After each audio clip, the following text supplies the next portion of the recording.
నిరాధార ఆరోపణలు చేస్తోందని Cheepurupalli MLA Kalavu Venkatrao, Bobbili MLA Baby Nayana అన్నారు. ప్రభుత్వం ఇచ్చిన హామీల మేరకు 16,000 డీఎస్సీ పోస్టులకు భర్తీ చేసి సంక్షేమం, అభివృద్ధిని సమాంతరంగా అమలు చేస్తోందని తెలిపారు. ఉత్తరాంధ్ర అభివృద్ధికి Nakkapalli steel plant, Visakha data centre, Google వంటి ప్రాజెక్టులు దోహదపడతాయని పేర్కొన్నారు. కులాల మధ్య విభేదాలు సృష్టించే ప్రయత్నాలు ఫలించవని, కూటమి ఐక్యతకు ఎలాంటి ముప్పు లేదని స్పష్టం చేశారు.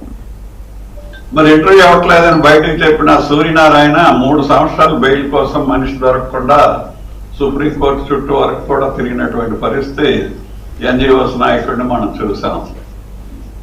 ఇవన్నీ మర్చిపోకూడదు, ఎవరు మర్చిపోతారేమో అని చెప్పి నేను చెప్పిన ఈ అవాకులు చవాకులతో 4 రాళ్ళు వేసడం, 4 పేడ ముద్దలు వేసడం చేస్తున్నాడు తప్ప జగన్మోహన్ రెడ్డి బ్రతుకున్నంత వరకు కూడా ఈ రాష్ట్రంలో వాళ్ళు చేసినటువంటి ఆటవిక రాజ్యం, వాళ్ళు చేసినటువంటి మరి దోపిడీలు, అదేవిధంగా శవాల్ని డోర్ డెలివరీ చేయటం, మరి సుధాకర్ని చూసాం.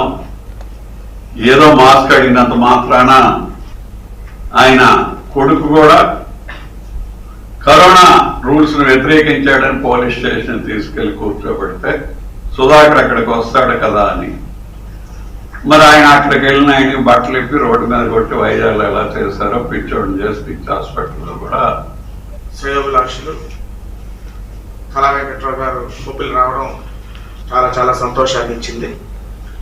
మీకు అందరికీ తెలుసు, అనేక సందర్భాల్లో చెప్పాను, ఇప్పుడు కూడా చెప్తున్నాను. ఇవాళ బొబ్బిలి రాజు కుటుంబానికి ఇప్పుడు వారికి సుమారు 4 తరాల నుంచి వస్తున్నటువంటి అవినాభావ సంబంధం, స్నేహం నిజంగా మరువలేదు.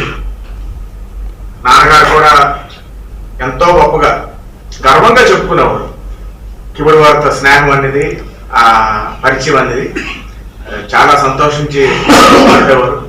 వీరి అన్నగారు, పెద్దన్నగారు శ్రేయోభిలాషులు కళా వెంకట్రావు గారు బొబ్బిలి రావడం చాలా